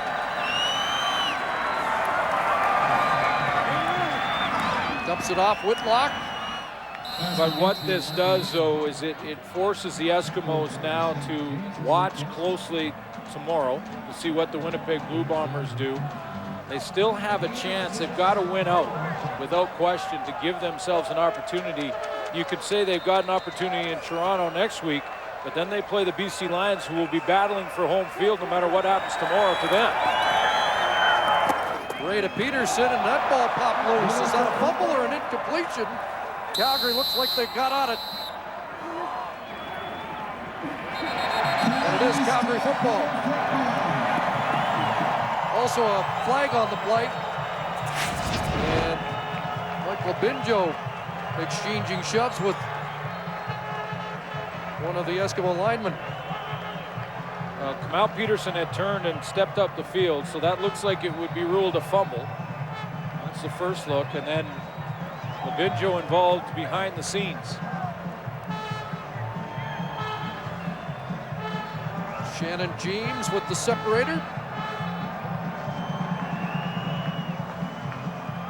Eskimos have not had a home playoff since 2004. We're going to review that last play. Well, they're going to review the play. They did not explain what the penalty's about. Penalty was after the fact. I think Labinjo and the pushing back and forth. I'm not sure who they're going to call on it, but they're going to review whether or not that was a catch. More protocol than anything. It won't change the outcome of this game, but continue with the correct protocol. Take one more look at that. There's sort of the bang-bang terminology they say when the receiver has his hands on the ball. It first arrives. If that hit arrives at about the same time and the receiver does not maintain possession, then it's an incomplete pass. I don't think that was the case here. The ruling on the field is that the pass was incomplete. However, we have an unnecessary roughness against Edmonton number 51 that will be applied at the point that the ball was last scrimmaged 15 yards back. That's an interesting one because it looked like to me Kamal Peterson turned and took a step with the ball. Now they may have ruled that he didn't have control when he was hit, and it was close enough in the timing to be ruled incomplete, but again, doesn't change the outcome. Aaron Fiacconi is the man called. He was locked up with Mike Labinjo, so that's what Labinjo was heated up about. I was going to say no home playoff game for Edmonton since 2004, and this loss will likely extend that for another year. Not mathematically eliminated from second, but it's an uphill battle now, both ways. Even 2 wins in the snow, not likely going to get them there. In bare feet. They will be more concerned in Edmonton with, as you mentioned, securing a playoff spot in the crossover, and right now Winnipeg and Hamilton can take that away from Edmonton. Screen to Whitlock, and that was snuffed out, incomplete, as Devon Claybrooks was in Whitlock's hip pocket. You take a look, Calgary will improve to 9-6-1. The Saskatchewan Roughriders BC Lions play tomorrow afternoon. So one of those 2 teams wins, closes the gap. Edmonton now looks across. Winnipeg at 6 and 9. Hamilton just moved into second with their win. And remember, in the crossover, the team, let's say from the west crossing over to the east, cannot finish second, cannot finish higher than third. You cross over, and you have to have a better record. You can't tie and then win on some sort of tiebreaker formula. You don't see that big a smile usually from John Hufnagel. Turnover on downs, and now the Stamps will just run out the last half minute. Well, the Battle of Alberta has been won soundly by the Calgary Stampeders this year. That improves them to 3-1. 132 to 87 in total points. 2 lopsided wins at home, and again, 2 thrillers that they split at Commonwealth. You know, and you never know. We thought that Fred Stamps and Jermaine Copeland could be the 2 go-to receivers. It turns out that this is the game for Robbie Bryant. And we can look ahead. We've mentioned Winnipeg, Montreal. We can't wait to see a guy by the name of Printers against the Saskatchewan Roughriders. But for tonight, John Hufnagel and his Stampeders have taken first place back in the West, pending that game tomorrow, as his team moves to 9-6-1 on the year. And suddenly Richie Hall's quest for a playoff spot in a very precarious position. 30-7 the final score here at McMahon for Henry Burris and the Stampeders. SportsCenter is next. So long from Calgary.